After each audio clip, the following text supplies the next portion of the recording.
Hello, and welcome to the Cast Iron Strength Podcast, episode 119, eight reasons why you're weak. So again, another kind of BuzzFeedy title, but I think it worked fairly well last time. It gives me a bit of a frame to talk around.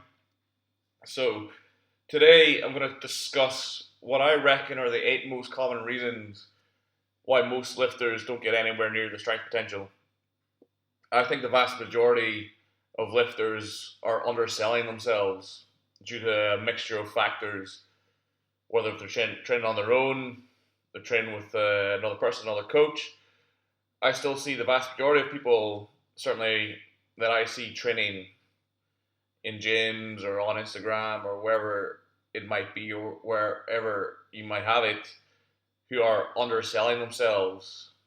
They're underselling their capabilities, and they might be blaming other factors like genetics, or they're not doing drugs, or they might be trying to take some kind of soft option. But there's a whole load of things you can do to improve as a lifter, and those things are just easy options or they're easy outs.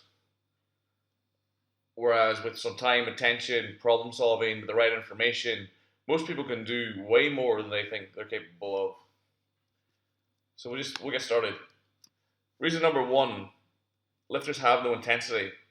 So when I say they have no intensity, I mean if I set you a task where it's 5 sets of 5, say you did a starting strength program, and it's 5 sets of 5, and we're going heavier every week.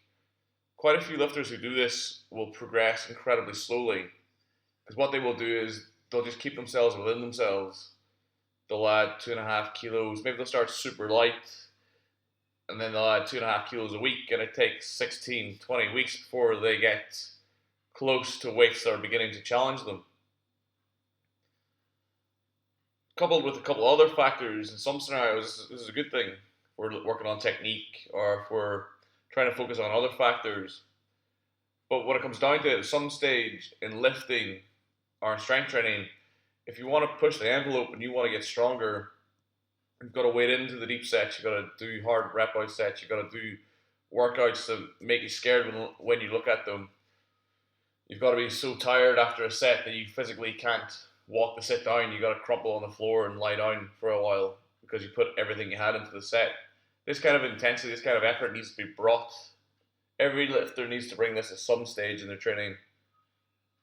And depending on what kind of training you're doing, this can be more often or less often. But you see a hell of a lot of people training in the gym who never look like they're giving that effort. They always look like they're well within themselves. And typically these people don't become as strong as they can be because they aren't pushing the envelope on any occasion really. And at the end of the day, at a maximum capacity or as a maximum capacity sport, you need to push your maximum capacity at some stage. Number two, lifters have no consistency. So maybe you have someone maybe in the opposite direction who trains, and when they train real hard. They're really committed. Their diet's on point. Their training's on point. They push themselves really hard every session. They push themselves really hard in the assistance work. They take in all the information. They buy all the kit. They do all the things around the periphery to help them maximize their training in order to maximize their potential, take them to where they're going to go. But maybe they train for like 2 months, take a month off. Train for 3 months, take a month off. Maybe take a few weeks off here, a few weeks there. They've been training for 5 years, but consistently they haven't trained for more than 4 or 5 months. Again, this kind of person will never realize their maximum capacity or their maximum potential because they don't get a chance to build upon previous work. They're losing. So when you take 3 weeks off training, if it's not intentional, you're just doing it, you're effectively losing 5 to 6 weeks. It's going to take you 5, so including the 3 weeks downtime, it's going to take you another 2 to 3 weeks to get within touching distance of where you are, and the stronger you were, the kind of longer it's going to take you to get back to where you were. So you're not just losing 2 or 3 weeks, you're losing the back end of that as well. So there's plenty of these lifters and people coming around. These are probably the majority of people who are maybe interested in training but never get to where they think they could go. This 220 squat seems like impossibly heavy to them because they don't have a momentum over 5 years. They've never built momentum. They go for 4 months, 5 months, and then stop, lose momentum, and then have to stop again. Lifting is an accrued sport. It's an accrued skill. It takes years upon years of training and practice to get anywhere near your physical potential, anywhere near your physical peak. You can't do it stop and start. It's not possible. You'll never get to where you could have went if you keep taking breaks. So you got to be consistently in this thing. It's not to say that you shouldn't have downtime. You shouldn't have deliberate periods of detraining. We've talked about that before. That is something that should be built into your training, but not something that is sporadic and common in your training. Number 3, they have no plan. Lots of people will fulfill 1 and 2. They'll have great intensity when they train. They'll have great consistency. They'll never miss a workout. Yet, they'll get nowhere near where they can get because they maybe are redlining it too much. Maybe they're redlining it week in, week out. And that person might come upon point number 4. But without knowledge of where you're going for the next 4 weeks, the next 8 weeks, the next 12 weeks, without knowledge of why you're going this way, without landmarks on that journey, so landmark lifts, competitions, things to demarcate, progress has been made here, small goals, so goals within the workout. I must achieve this for that, this weight for these sets, for that volume. I must achieve this weight for this minimum amount of reps in the AMRAP. I must achieve this weight for a single. And then over a month, the monthly goals. What are my total volumes? What's my highest intensities? And then over 12 weeks, 24 weeks, 48 weeks, 2 years, 4 years. If you don't have that foresight, it doesn't have to be out to 2 years, but if you don't have a foresight that goes out for 4 weeks or 8 weeks, you're going to struggle to get where you could have went in training. Trying to beat your previous performance will take you to a point, but it will only take you so far. And it won't take you to advanced and elite levels. It'll take you to intermediate, higher intermediate. It may maybe take you to advanced if you're incredibly resilient and incredibly tough. But you're not going to get to the great performances, the peak performances, what you could have potentially have done if you don't have a plan. It's just not going to happen. Number 4, they get hurt. So the person we talked about previously on point number 3, when they had no plan, they have the intensity, they have great intensity, they have great consistency. They consistently overload their tissues, they consistently overload their muscles with no idea of respite, no reversibility. Up, up, up, up, up, until eventually something goes snap. And it goes snap. This is how overinjury occurs. Overinjury occurs when someone applies stress to a tissue with no cyclical nature. It's not high intensity, lower intensity. There aren't deliberate periods of detraining. There aren't deliberate periods of deloading. It's just heavy every week, or heavy every 3 weeks with a deload of some kind. If 75 to 90% of your training is spent trying to get rep PBs or weight PBs, or you're blasting the gear and you're not, blast cruising, not, basically you're always trying to chase numbers, you're always trying to chase reps, you're always going to try to chase weight, you are going to get hurt. That's a fact. I guarantee you're going to get hurt. And you're going to hurt yourself pretty badly as well. You might hurt yourself, not so badly initially, but eventually with enough time and with this mindset, you're going to pick up a fuckload of injuries. You shouldn't be doing this. It's not good training practice. Sure, it might look hardcore, but it's not going to look very hardcore when you can't squat for 4 weeks because you've torn your quadricep. So maybe think about that way of training. Maybe it's not something you want to do constantly. It's just cool and it's fun, but the end it ain't so good. Number 5, they stop when they get hurt. So maybe you're not that person I was talking to there, the person who's like obsessed, they want to get better every session, they push themselves to the max all the time. maybe you're the sort of person that's like fairly consistent. You have a program, you apply a good intensity when it's required. But then maybe you get hurt as well because everyone's going to get hurt. Everyone gets injured at some time. Maybe you, I don't know, strain a hamstring and you can't do proper lower body for 8 weeks. During that time, you don't set any goals. You just let yourself detrain. I don't want to hurt myself again, so I'm going to stay out of the gym. I'm going to stay away from training. And then you lose time. You don't just lose the 4 to 8 weeks of the recovery. You begin to detrain. And that detraining takes time to accrue. So we were saying before, lifting is about accruing time under the barbell. It's about accruing volume. It's about accruing intensity. It's about accruing better lifts over time. Taking the 3 rep PB there, the 4 rep PB there, the volume PB here. That applied over time with limited time being injured is going to lead to your best chance of realizing what your potential is. It's all well and good whacking 20 kilos on your squat in 12 weeks to swallow, but then if you pick up patella tendonitis and then you can't squat more than once a week for the next year, so you have to manage that. That's not a good training outcome. You could have done 40 kilos on your squat in a year rather than take the 20 kilos quickly and aggressively and then not be able to train properly for a year or 2 years, or potentially if it's really bad, not be able to train with the same intensity and volumes and frequencies as you could have done had you not done that program. So when you hurt like a lower limb, it's an opportunity to work on the upper body and the opposite limb. It's not an excuse to stop training. Doesn't mean you should take time to rest, to deload completely, and then eventually detrain. What it means is it's a new opportunity to work on something else. If you hurt your upper body, it's a chance to work on your lower body. If you hurt one leg, it's a chance to work on the other leg. If you hurt both legs, God forbid, it's a chance to work on your upper body. You gotta set goals, you gotta stay motivated, you gotta keep working. The more you do when you're injured, the quicker you're gonna be coming back. What you should do is you should be smart though and not put yourself at risk.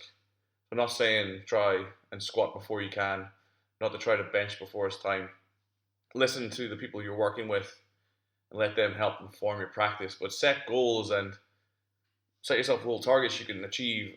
Focus on weaknesses, focus on things you can do while you're injured. Number 6, they don't seek help. So we'll link this straight in with they get hurt. When they get hurt, they don't seek help. So something that could have been resolved within 4 weeks with the right advice ends up taking 12 weeks. Something that could have been resolved in 3 months, given the right advice, given the right time off, the right exercises, coupled with the right load management, with the right exercise selection. Now it takes 6 months because we haven't went out and sought the professional for the help. You're too stubborn to hire a coach. You do your own training. You let your mate do your training. You don't have a professional looking after that side of your training. Now, I appreciate not everyone can afford this, but if you can afford it and you're serious about your lifting, it is something that you need to have. You don't need the newest SPD belt. You don't need a new set of shoes. You should probably think about spending some money on someone who knows what they're talking about, to organize your training correctly, to ensure you can help you reach your goals correctly. Get to a powerlifting club. That's a cheaper way of doing it. If you haven't got access to a powerlifting club, get yourself an online coach. If you can't afford an online coach, then try to imbibe as much information as you can, though, from people like that. Do what you can from that sense, but you should seek help. Get yourself on forums. Get yourself on Reddit. Get yourself on like a Facebook group. Talk to other lifters. Talk to other people. Outreach, because lots of people have gone through the same problems you're going to come across, come out the RN and have the answers. There's no need for you to sit and try to work it out. You can shortcut it by seeking help. Number 7, they don't pay attention to what they're doing. This is a big one for me. A lot of people will lift, but they don't think about how the lift's executed. They don't think about what an efficient technique for that lift is. How can I reduce the effort required to lift this load? How was my execution? Have I videoed my execution? Am I reviewing video of every working set, of every week, of every exercise? Am I seeking help for the review? Am I having another set of eyes? My lifting partners, my coach, are they viewing the footage? Are they viewing me lifting? Are we discussing things? Am I just parroting the information my coach is giving me, or am I trying to relate it myself, trying to feed it back to him in a way that makes sense to me? Discussing it with him, talking it to him or her, discussing my bench test technique with her, showing video of other lifters or viewing videos of other lifters who are better than I am, videos of lifters who are not as good as I am. What are the key differences in their performances that make them better or not as good as me? How can I do things differently? When I warm up, am I paying attention? When I lift 50%, am I paying attention? When I'm lifting my max, am I just so blind with rage? And when I'm doing my AMRAP, am I so blind with rage that I don't pay attention to my technique? Eventually, it's got to be go time. So when it's go time, you can't think. It's got to be subconscious.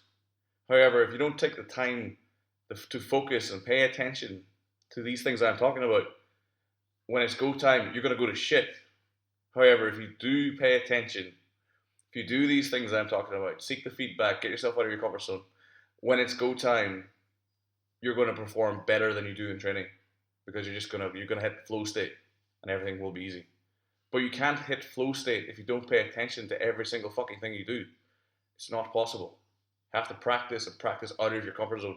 Meaningful practice is the secret to being a good lifter. It is the foremost thing that you can do. Programs probably second to that. Without deliberate practice, you'll never be as good as you could be. Number 8, they don't have the stones when it gets to the hard stuff. There are a lot of people who lift well in the gym. There are a lot of people who will perform their workouts well. They'll perform their 6x6 at 70% with squat, and they'll pay attention to their technique, and they'll have done all the things I'm talking about. But at some stage in lifting, the chips are going to be down. You're going to be doing a rep out set where you're not sure you're going to be able to get the 1 rep or 2 reps you need to hit the PB, and this is your 1 rep out set for the month. Some lifters will dig in and they will reach their goals or surpass their goals just through fucking determination. Some lifters will fall short and consistently fall short. When it comes to the platform, some lifters are great competitors. Some lifters will take 2 bad calls in their squat, be able to jump to the 3rd attempt and nail it. Some lifters will be able to take the fact that they forgot their belt. Doesn't matter, they can deal with it. Some lifters will have the smallest thing go wrong and then they will crumple. It's exposure to adversity that helps lifters deal with this. So this is something you need to have in your training. This is something you need in your training environment. Look at the West Side Gym. One thing they do fantastically well is produce that adversarial environment. You should have adversarial elements to your training. It shouldn't just be nice and fun. It should be shit sometimes. Whether that's the program, your spotters, your coach. You should be exposed to nasty things, probably on a weekly basis. This exposure is going to help you deal with it when it matters. You can switch off, you can not pay attention to it, or you can have mental routines to help you with it. Those who don't come across adversity ever, so they train in a nice environment, everyone's really nice to each other, coach is never bad to them, coach always tells them good things about themselves. Then when it comes to competition, where there are no favours, if it's a competition that's ran well, that's objective as it can be, and then the chips are down, those lifters will fail. So you need to develop that hardiness. You can't be precious. You need to be ready for when the hard times come, because they do come in lifting, and especially if you want to be the best lifter you can, they're definitely going to happen at some stage. You're going to be hard workouts, it's going to be hard sets, it's going to be shit competitions, you're going to have shit workouts, you're going to have people you don't like in the gym getting in your face. It's going to be shit parts to it, but without experiencing that, you're never going to be able to deal with it. Okay, hopefully this podcast has been entertaining, if not useful. As always, I'm Mark. Thank you very much for listening, and I'll catch you in episode 120 of the Cast Iron Strength website podcast. If you have any questions you'd like to ask, please comment below. Comment below on the YouTube. You can send me an email speedpowerperformance@gmail.com. You can catch me on Instagram at Cast Iron Strength, or you can catch me on Facebook under Cast Iron Strength. Thank you very much for your time. I've been Mark. I'm away to squat now and hopefully not die. Goodbye.